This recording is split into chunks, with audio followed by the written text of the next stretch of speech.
So good afternoon, everyone, to this special lecture. And in the last class, we were dealing with what? What we were dealing with in the last class? I forgot. What was the topic of discussion in the last class? Total internal reflection. Okay, so we remember it. Total internal reflection. We were dealing with refraction at plane surface, and we had seen what happens when light goes from denser to rarer. It bends away from the normal. If I keep on increasing the angle of incidence at one particular angle, the angle of refraction becomes 90 degrees. What is that angle known as? Critical angle. And how do I find the value of this critical angle? Between one medium and air, how do I get the value of this critical angle? Mu equals to 1 by sin c. Mu is equal to 1 by sin c, or sin c is equal to 1 by mu. It depends on the two mediums. So if I have two mediums, mu1 by mu2 will be equal to 1 by sin c. It also depends on the temperature. Yes or no? Do we remember this? It also depends on the wavelength of light, because mu depends on the wavelength of light, and we will proceed on similar lines. What happens when mu depends on the wavelength of light, what it actually transpires into, that is the topic for today's class, and we call it prism. Now, as soon as you hear the word prism, up till now we are also doing refraction at plane surface, but in majority of that plane surface we had a glass slab. Now, glass slab is something like this. It has two refracting surfaces, but both the surfaces are parallel to each other. Do we understand this?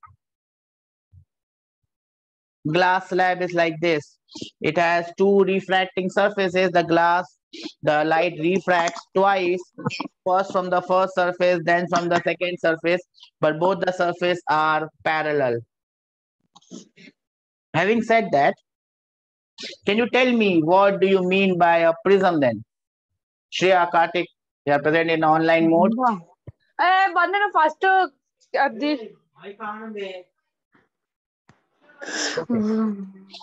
What do you understand by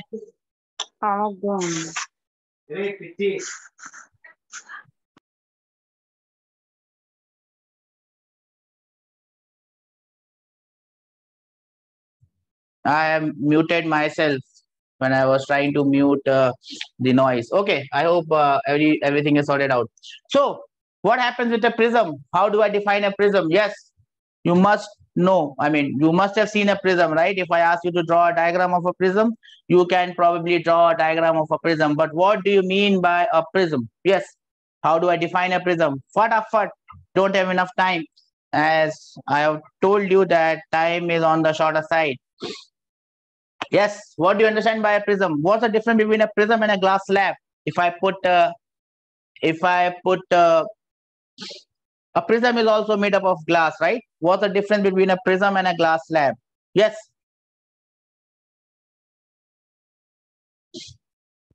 Fatafat. What do you mean by a prism? We know this. You know this. I know that you know this. So you must tell me, what is this? What is a prism? No one knows it?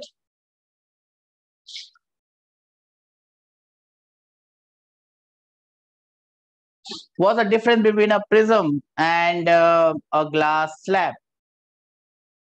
What is the difference between a prism and a glass slab? Do you know this? Yes or no? No one knows this. Okay, if no one knows this, then I must let you know with a simple diagram and with simple definition. This, as you see, my dear friend, is a prism. Now, what's the difference between a prism and a glass slab? In a glass slab, we had two refracting surface. You don't have to draw this diagram. It is way too complicated. We'll just draw a simple one. I'll draw it. For a glass slab, we had two refracting surface, but the two refracting surface were parallel to each other. In a prism, what happens is that no one is going to ask you what is the definition of a prism. Remember, you just have to understand it. To understand it, you must understand that it is a transparent refracting medium. No one is going to ask you the definition. Bounded by two plane surface. Remember, the plane wala word is important. The two refracting surface of the prism must be plane. But for a glass slab also they are plane. They must be inclined at some angle. They should not be parallel to each other. If you can see here in my complicated diagram, this is if the light falls on this surface, this is surface number 1. It might get refracted, and then this is the surface number 2. So this is surface number 1 and this is surface number 2. Do we understand this? Now these two surfaces are inclined at an angle. Whenever we have two refracting surface, refraction taking place from two surfaces, transparent surfaces, plane surfaces, and these two surfaces are inclined at an angle to each other, then that gentleman becomes my prism. In simple ways, I can draw a prism like a right angle triangle. A triangle. This is the first face or the first refracting surface. This is the second refracting surface. You don't have to draw that. These two refracting surfaces are inclined at an angle. This medium, this material or this thing is known as a prism. Transparent refracting medium, point number 1, it must be a plane. If it is curved, it is not a prism then. And third, they must be inclined at an angle. Do we understand this? Do we understand this? Raise hands will give me more confidence that we understand this. That is the simple definition of a prism. Two plane surfaces which are inclined at an angle. That, gentleman, is your prism. Now, I'll just show you some snapshot. And this is just for your understanding. You don't have to draw them. This is just to understand the concept that whenever refraction is taking place from two surfaces and both the surfaces are not parallel, it behaves like a prism. See, case number 1. This is case number 1. Don't have to draw it, just see. This is surface number 1. This is surface number 2. Both the surfaces are inclined at an angle. So this behaves like a prism. Do we understand this?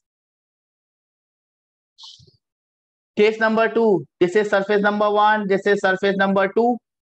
Both are plane. Both are inclined at an angle. This is a prism. Even though one of the surface is a curved one, we can still call it a prism because from the two surfaces where refraction is taking place, they are inclined at an angle. Do we understand this? Yes or no? Raise hands will give me more confidence that we understand the concept of a prism. Now this is looking like a glass slab. This is definitely a glass slab, but it is a glass slab when reflection takes place from first surface this one and second surface this one. Or it is a glass slab when refraction takes from this surface and this surface. Then it is a glass slab. But if the refraction takes place like this, surface number 1 is the blue one and surface number 2 is again the blue one, then even though it is a glass slab, it is now behaving like a prism because these two surfaces are not parallel. They are inclined. In fact, they are inclined at an angle of 90 degrees. Do we understand this? Yes, sir. Same with case number 4. This is surface number 1. This is surface number 2. They are not parallel. So it is a prism. In case number 5, again, there are two surfaces, number 1 and number 2, but these two surfaces are parallel. Therefore, this is not a glass prism, but this is a glass slab. Do we understand this? So this is how we define a prism. It must have two refracting surfaces. Both the refracting surface must be plane and they must be inclined at an angle. Do we understand this, everyone? That is the definition of a prism. No one is going to ask you that definition. Remember that. But you just need to understand it so that when time comes, you understand what is a prism and what is not a prism. Now, whenever we talk about prism, there are two things that we must understand in a prism. What happens in a prism? The first thing is known as deviation, and the second thing is known as dispersion. What are the two things? First thing is known as Deviation, dispersion. First thing is known as deviation, and the second thing is known as dispersion. I think we have heard the term deviation. What do you mean by deviation? What do you mean by deviation? Yes. What do you mean by deviation? Direction of incident ray. Direction of? Sorry, I did not get you. Direction of?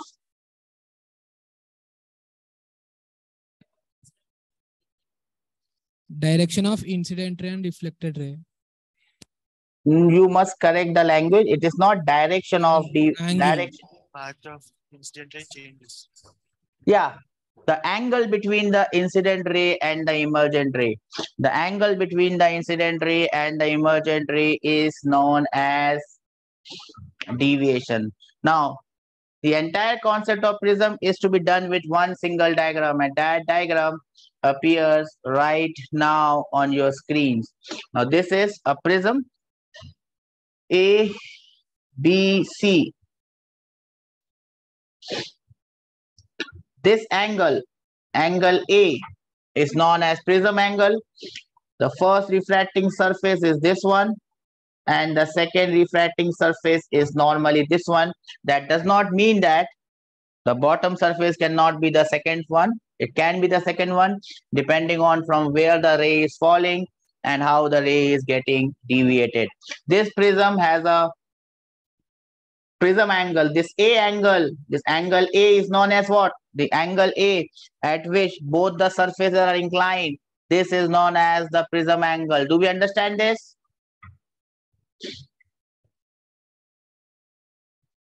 This angle is known as the prism angle. Do we understand this? Yes, sir. Okay. Now, you can see the two refracting surface. Now, what I'm going to do is draw normals. So, this is normal number 1. And this is normal number 2. Normal number 1, N1, is drawn at the first surface. Normal number N2 is drawn at the second surface. They will meet at some point.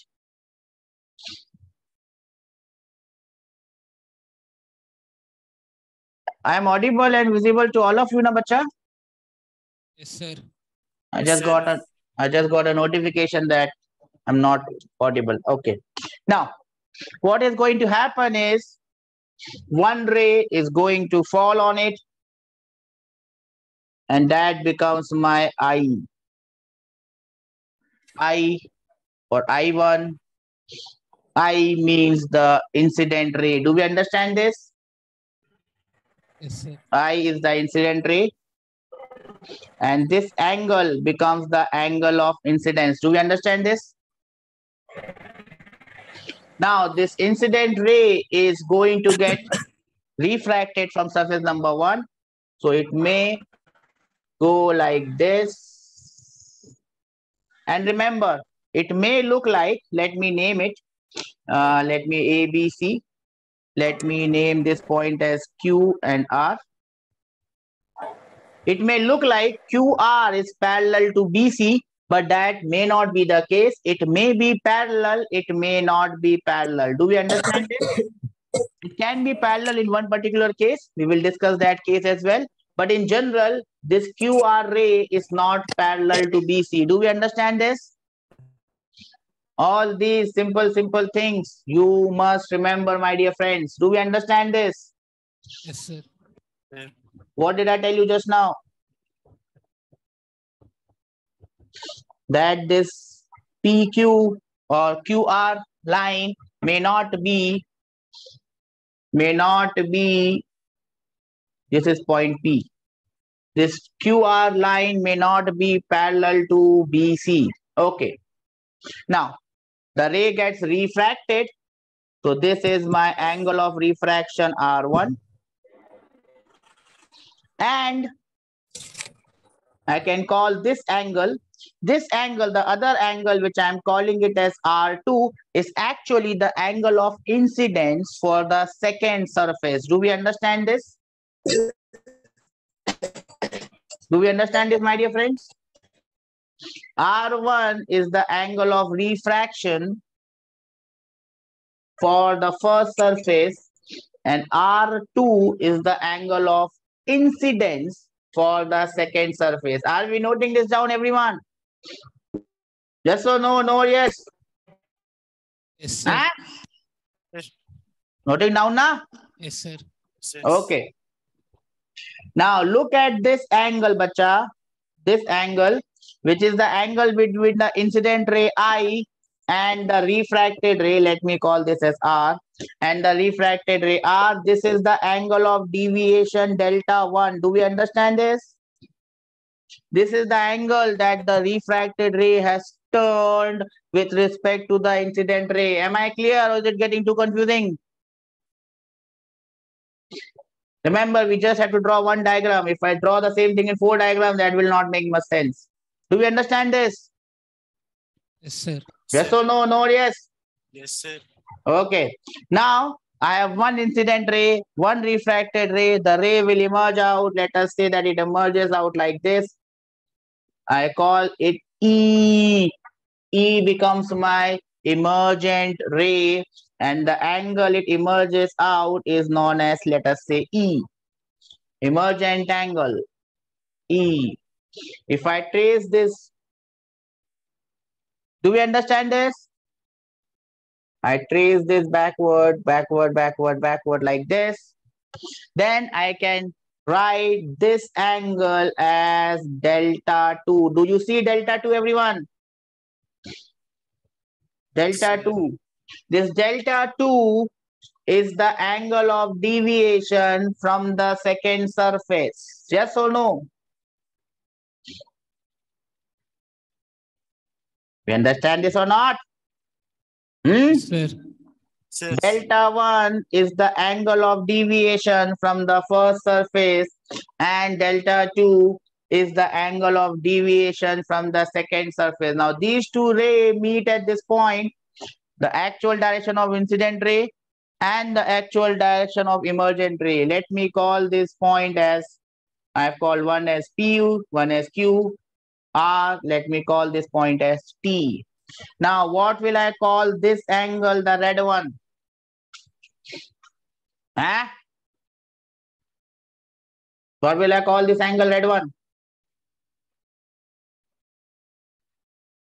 Deviation. Huh? This is the total deviation delta because this is the angle between the incident ray and the emergent ray. Do we understand this or this has gone above or saying bye bye, bye bye, I'm going. Don't stop me, I'm going. Do we understand this? Yes, sir. What are the things that you need to understand? First is this green gentleman, angle A. This is known as the angle of the prism. I is the incident ray. R is the refracted ray. E is the emergent ray. I is the angle of incidence. E is the angle of emergence. R1 and R2 are the angle inside the prism. R1 is the angle of refraction for first surface. R2 is the angle of incidence for the second surface. Delta 1 is the deviation from first surface. Delta 2 is the deviation from the second surface.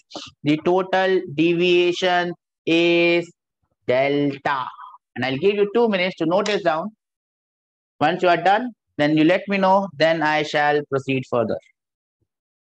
Once everyone has done, let me know because the entire prism concept is right now here on your screen. That's it. I'll give you 2 minutes to note it down.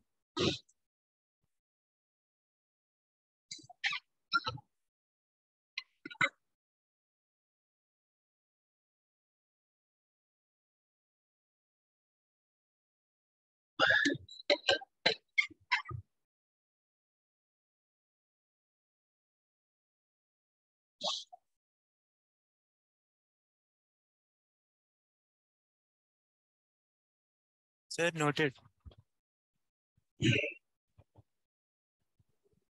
What about the online students, offline No. students in the other No. class? No, sir. No, sir. No, sir. No, sir. Then do fatafat. Yes, sir. Yes, sir.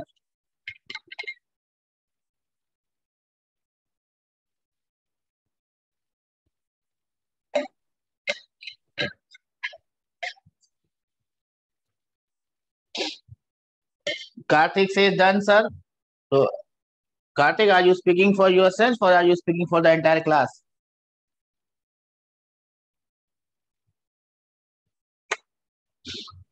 The invisible section. Have you done this? Myself. Karthik only speaks for myself. There's a movie called Karthik Karthik. Karthik calling Karthik. This is Karthik calling himself. Himself. Have you done this? Yes or no? Done, sir. Now, everything that we are writing is a potential question in itself. So, note down all these points one by one. Let me try to put as many points with the diagram so that everyone understands this. Point number one. Can you tell me? Let me write it in which ink? Black ink.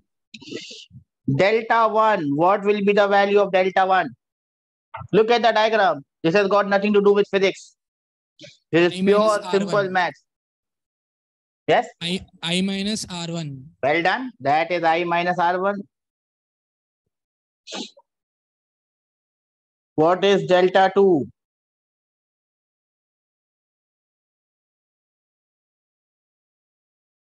E minus R2.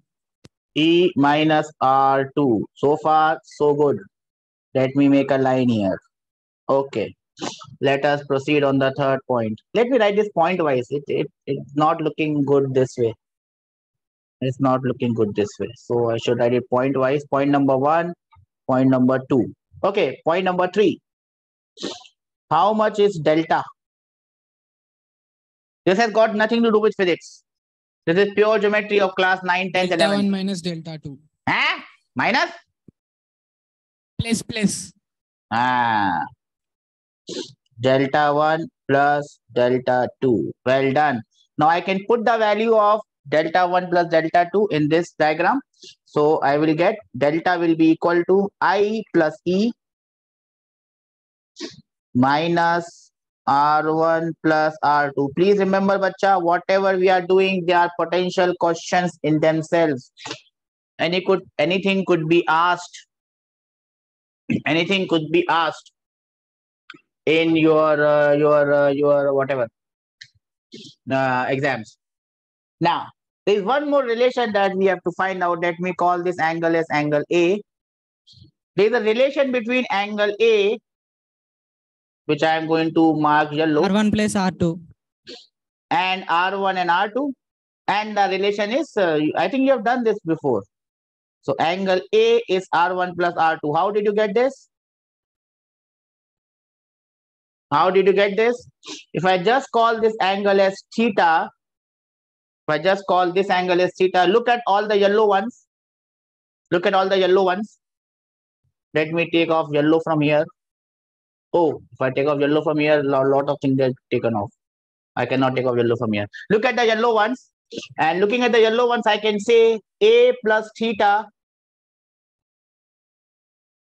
will be equal to 180 degrees. Quadrilateral. R1 plus R2 plus theta, angles of a triangle, also 180. So looking at these two yellow equations, you don't have to remember the yellow equations. You only have to remember the green one, which is in box. Do we understand this? A is equal to Yes, R1 sir. plus R2. Well, Yes, sir. then I can write formula number 6. Formula number 6, delta will be equal to I plus R minus A. I plus E minus A. I plus E minus A.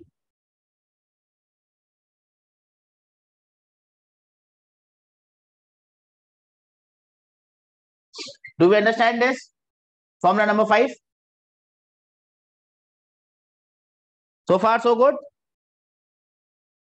Then comes formula number 6. No, this is formula number 7. Now, what I am going to Sir, do. can you repeat A plus theta is equal to 180 again? Yes, beta. Can you repeat angle of prism once again?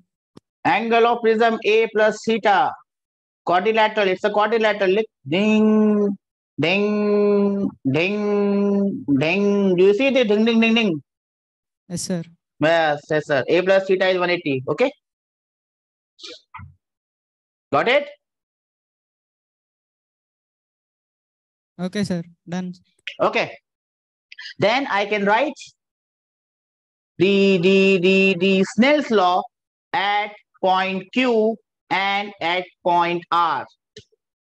Snell's law at point Q and at point R, and I will want you to tell me Snell's law at point Q. Point Q is in blue, boom, boom, boom, boom, boom, and point R is in green, dum, dum, dum, dum, dum. If you apply Snell's law at point P, what do you get? Mu1 sin I is equal to mu2 sin R. Let me call the refractive index of outside as mu1, because outside may not be air. It may be some other medium. In most of the cases, it will be air if the question is in JEE main. In JEE advanced, most of the cases question will be in air, but in some difficult cases, it could be a prism placed inside water. So in that case, mu1 will not be air, it will be refractive index of water. So mu1 is the outside refractive index and mu2 is the refractive index of the prism. Now, I repeat my question. Can you write Snell's law? And this is mu1 also... sin I is equal to mu2 sin R1. Okay, so I can write Snell's law, mu1, and this is the best way to remember it. Mu1 into sin I will be equal to? Mu2 sin R1. Mu2 sin R1. Do all of us understand this? Yes or no? I will need a quick raise of hands from everyone. Mu1 sin I, this is the best way to remember Snell's law. I always remember it this way. Mu multiplied by sine of that angle, that is a constant. Because by mu2 by mu1, I always get confused which is mu2 and which is mu1. Okay, so this is my blue definition. My Snell's law applied at point Q. Now I would ask you to apply the same thing, formula number 8, concept number 8, on to the point R. Mu2 sin R2 is equal to mu1 sin E. Mu2 sin of R2 is equal to mu1 sin of E. These are the basic formulae that you will need in very difficult question which I have not seen till now in JEE. What they will do is, in place of mu1 here, they may put some other medium here. So on one side you can have water, in between you can have glass of prism of glass, and on the other side you might have air. That does not make any difference to this entire thing, because if outside mu1 on the side of AC it is not air or it is not mu1, you can just change from mu1 to mu3. Do we understand this? Yes, sir. That becomes the most difficult question that can ever be produced in this particular case. Everyone understands this? Yes, sir. If you remember this, that is all that you need to remember. Now there are certain things that you must remember, and if you look at this term deviation, and I as everyone noted this down, I'll give you 1 minute for everyone to note this down. Then I will shift the board and I will take it out. So just note everything down, and then I can shift the thing. Everybody noted this down. Okay. What do I do next? Now, most of the question, as I told you, the general questions are from the part of deviation. deviation, and we have seen that deviation is delta, which can be written as delta 1 plus delta 2, or it can be written as I plus E minus A. Do we understand this? This is the formula for deviation. Yes, sir. Now, if I plot this deviation with the angle of incidence, an interesting thing happens, and I'll show you the plot. And remember this plot and draw it very, very, very carefully.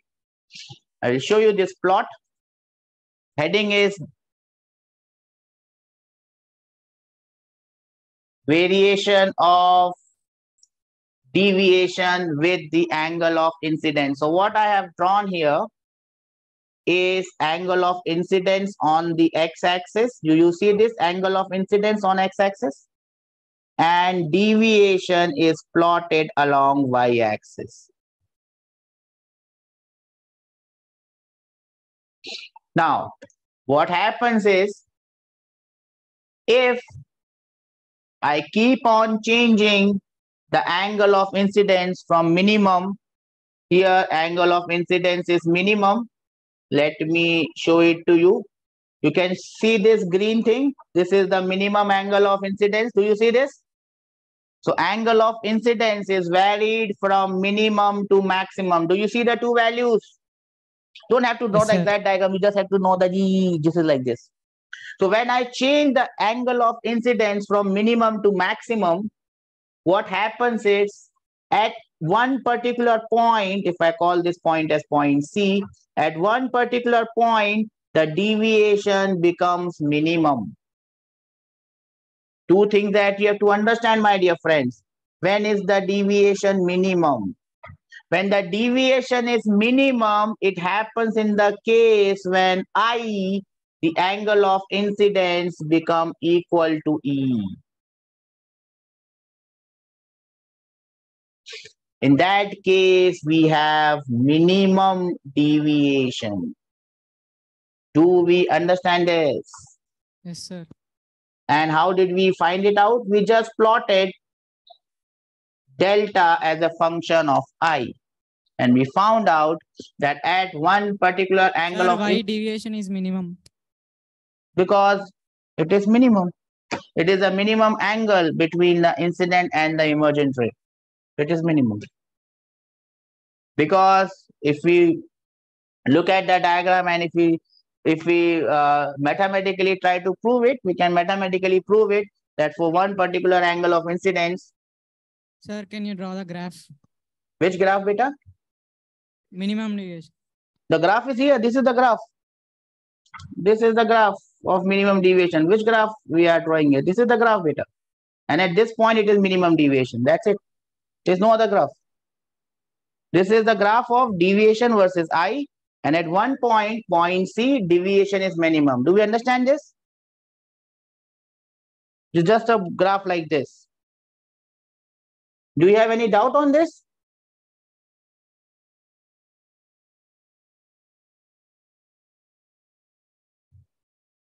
Sir, You how just do have- we get that graph?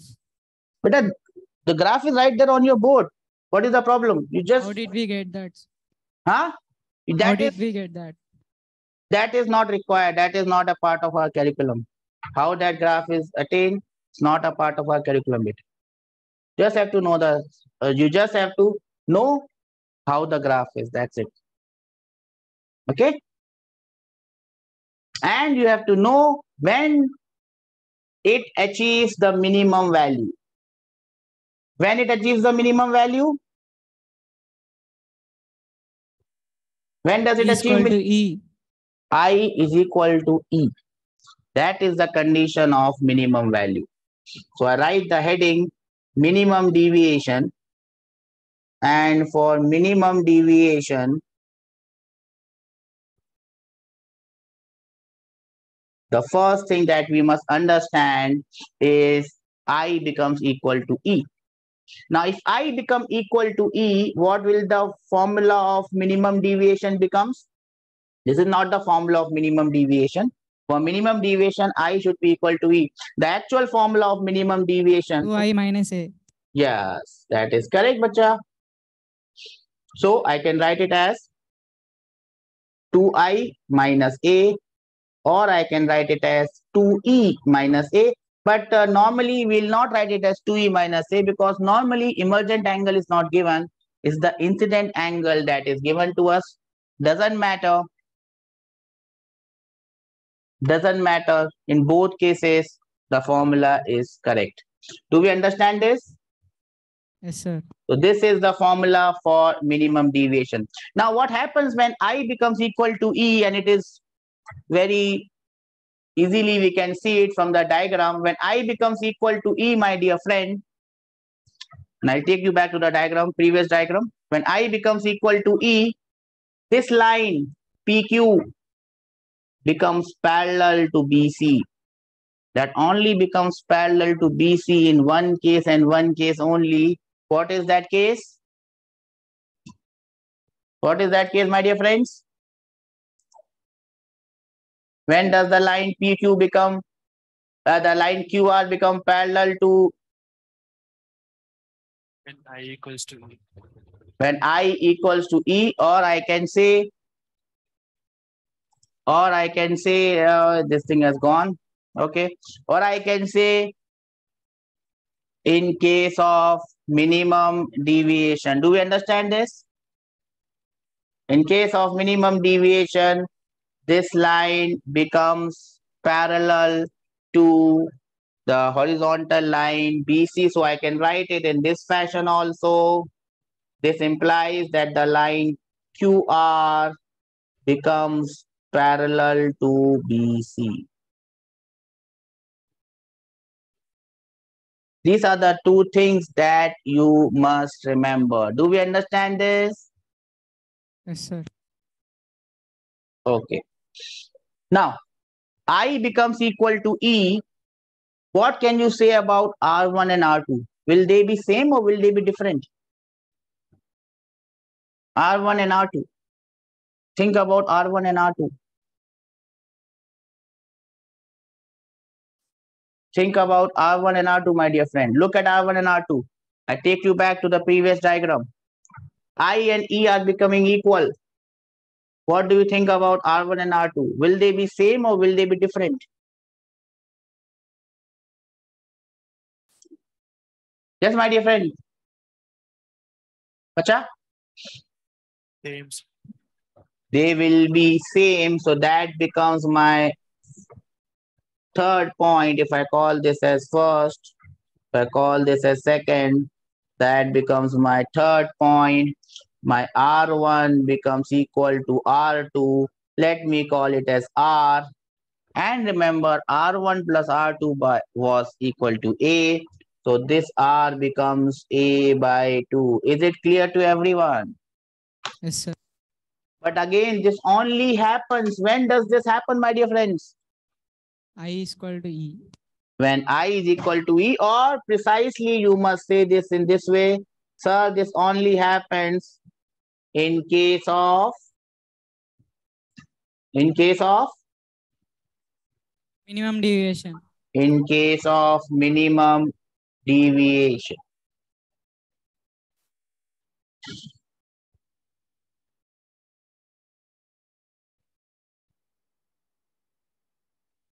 Do we understand this?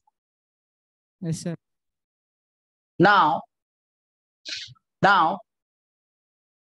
I can go back to this formula number 7 or formula number 8. I can go back to any of this formula number 7 or formula number 8, and I can find out the value of mu2 by mu1. Mu2 is the refractive index of glass. Mu1 is the outside medium. It can be air, it can be something else. They can find out the relation between mu2 by mu1. Can anyone tell me the relation between mu2 by mu1? Yes, that would be our point number 4 that we have to remember. Mu2 by mu1, or simply mu relative, If if 1 is AR, it simply becomes mu2. Mu2 by mu1. Yes. Sin I by sin R1. What is the value of I and R? Can you look at the diagram and tell me? Looking at what we have achieved, I will highlight it with yellow. Put the value of I from here and R from here. That is the formula that you see in books.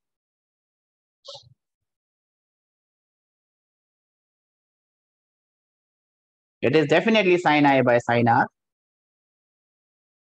Not a problem with this.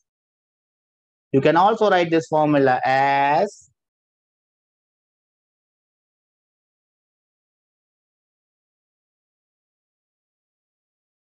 sine of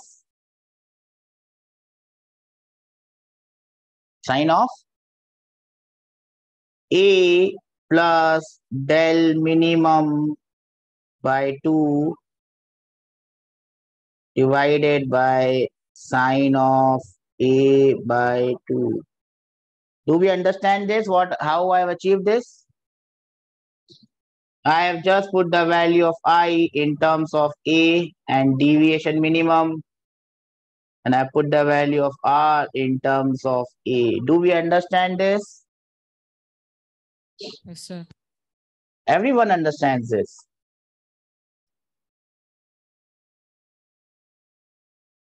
Yes or no? No or yes? Yes, sir. Yes, sir. Great. So these are the formulae that you will have to remember. There's also one more formula which I'll give you right now also. I may not derive it, but this formula is only valid for thin prism. Anyone has heard the formula, the concept of thin prism?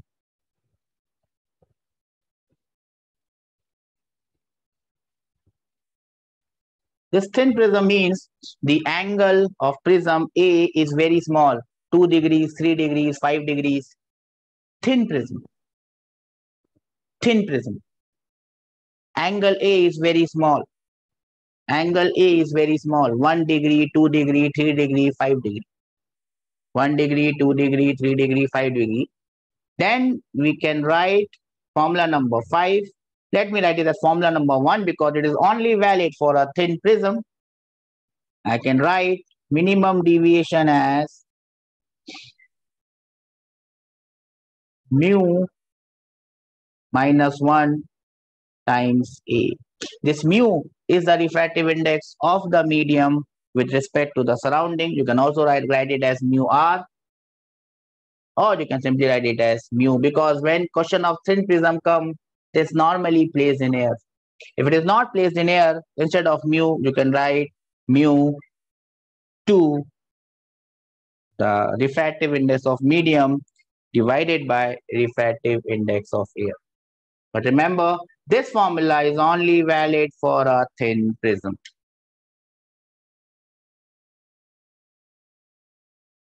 I'll give you 2 minutes to go through this entire thing that is there. So this is all about prism that we have to do. Look at it carefully.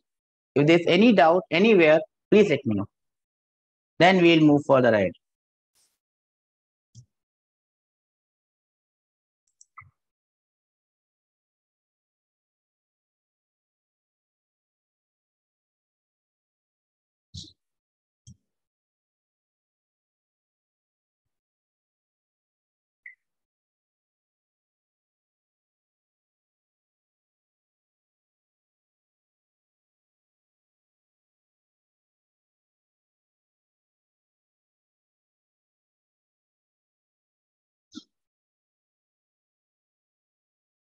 Noted, sir.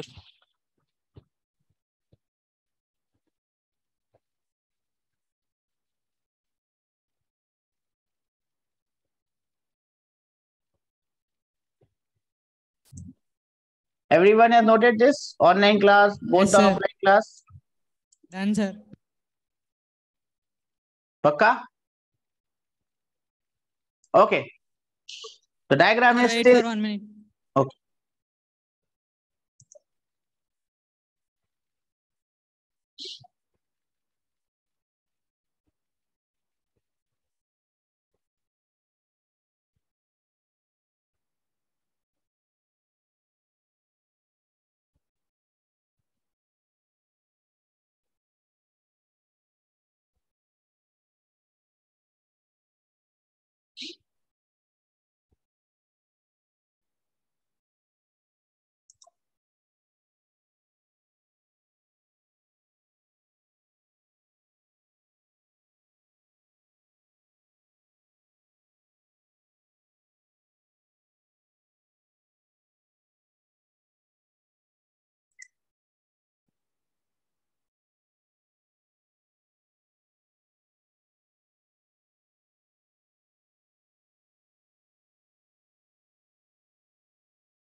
Completed, sir.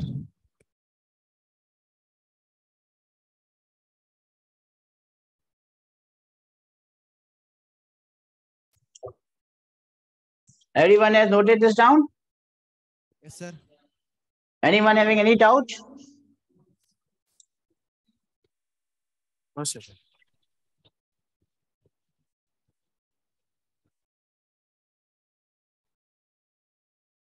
Okay.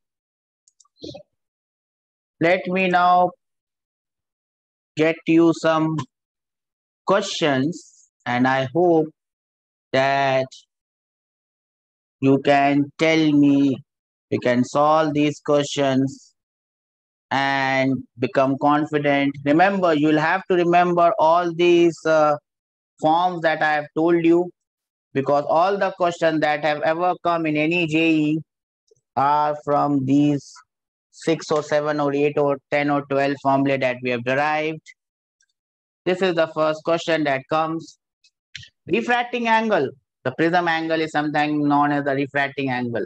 The refracting angle of a prism is 60 degrees and its refractive index or mu is 3/2.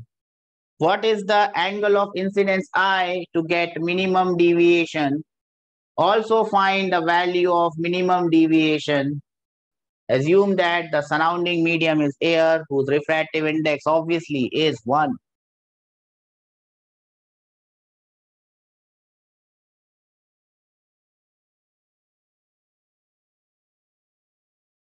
I'll give you 2 minutes to solve this.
I equal to 45 degrees, sir. Yes, bacha, you got the answer? I equals to 45 degrees. Minimum deviation is 30 degrees. 45 degrees. Okay, interesting. Okay, let us wait for the other answers.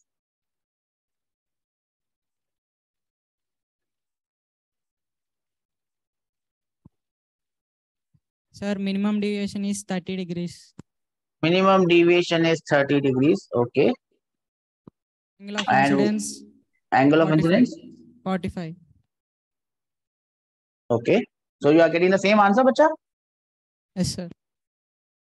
Okay. Okay, I'll try. What about the others? I'll give you 1 more minute to solve it.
Has anyone tried? Shall I solve it for you now?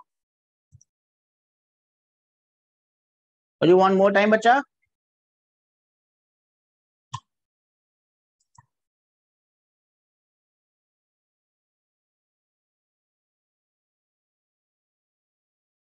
Shall I solve it?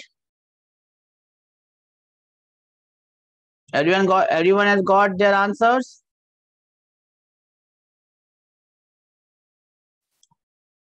Yes or no? Okay. Now, look at the things that are given in the question.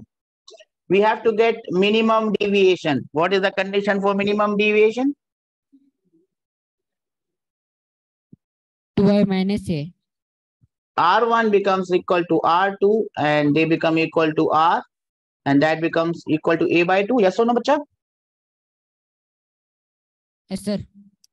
So R becomes equal to A by 2. That's it. So R becomes equal to 60 divided by 2, that is 30 degrees. Yes or no? Yes, sir. Done. Then I will apply Snell's law at the first surface AB. If I apply Snell's law at the surface AB or at the point Q, remember that point Q? Remember that point Q? I equals to sin inverse 3 by 4. Yeah. So from there you will get the value of this. So refractive index of air is 1. 1 multiplied by sine of I. Mu multiplied by sine of I will be equal to mu2, 3 by 2 multiplied by sine of R, sine of 30 degrees. So I get sine of I as 3 by 4 or I becomes sine inverse 3 by 4. Anyone got this answer, my dear friends? Yes, sir. Well done, bacha. But you were telling me 45 degrees. This is not 45 degrees, beta. This is not 45 degrees. How did you get 45 degrees? This is not 45 degrees. Well done, Karthik. This is the first part of the question where we have calculated the value of I. Now, how do I get the value of for deviation minimum? It is very simple. I just apply the formula. 2 sine inverse 3 by 4 minus 60. I plus A. Just put the formula. So it becomes 2 times sine inverse 3 by 4 minus, remember, whenever we do sine inverse, we will get the answer in radian. So if I write the answer in the SI unit, it will look like this. Do we understand this, how this is done? Yes or no? Sir. No, yes. Yes, How sir. many of you got this answer? Please raise your hands. Yes, sir. Remember, we just need to do simple things. And if we do those simple things correctly, we will end up with the correct answer. I'll give you a minute to note this down and then I will present the next question. Remember, all the questions are meant for you to solve them and utilize each and every formula that I have given. That has to be utilized. So I'll give you questions in such a way that all the concepts are cleared. Have you noted this down? Can I move on to the next question, please? Yes, sir. Do it calmly, coolly. And here is the question. And I'll give this as homework because I think the time of the class is also over. So I'll give you this question as homework. We will continue with this class and we will finish Prism probably in the next class. One more thing is left. Again, we'll just have to remember formulae. To remember those formulae, we should be good with this. So I'll try to wind up Prism. Why I've done Prism before refraction at curved surface, because I feel that Prism is more likely to come in your exam. Curved surface will always also come, but more likely it is Prism. A ray of light passes through an equilateral prism. All angles are 60 degrees. Angle of incidence is equal to angle of emergence. So I hope you understand what is that. And the later is equal to 3 by 4 of the angle of prism. Calculate the angle of deviation. Refractive index of the prism is 1.5. Normally, whenever question comes, refractive index of glass is 3 by 2, if I forget to tell you. And refractive index of water is 4 by 3. Refractive index of air is 1. These are the common values that we use. Has anyone noted down the question? Yes or no? No, yes. Yes, No, sir. sir. So, No, sir. don't worry, it's still there. We will do some questions the next class and I'll try to wind up this topic in the next class. Next class will have more of diagrams. And do you have the notes with you? The notes of the module is there with you, yes or no? Yes, sir. So in the module, there are diagrams. There would be diagrams given of dispersion without deviation and deviation without dispersion. So I would ask you to go through these diagrams so that we can solve the questions fast. Okay? Okay, sir. So remember, diagrams are not important. What is important is you understand what we are going to, because no one is going to ask you to draw the diagram of deviation without dispersion and dispersion without deviation. You just have to understand them. So I hope you have noted this down. In today's class, we have started with prism and we have taken some steps. We have understood what is a prism, two-plane surface at an angle. We have seen what is deviation, the angle between the incident ray and the emergent ray. We have seen the formula for that. We have seen what do you mean by minimum deviation. We have seen the condition of minimum deviation. We have solved 2 problems. 2 or 3 more problems we will do so that this topic gets locked in our brain forever. And we'll try to wind up prism. If not into our next class, maybe by the next class, I will complete it up. If you have any doubts, please ask. Else we are done for the day. Take care and God bless you all.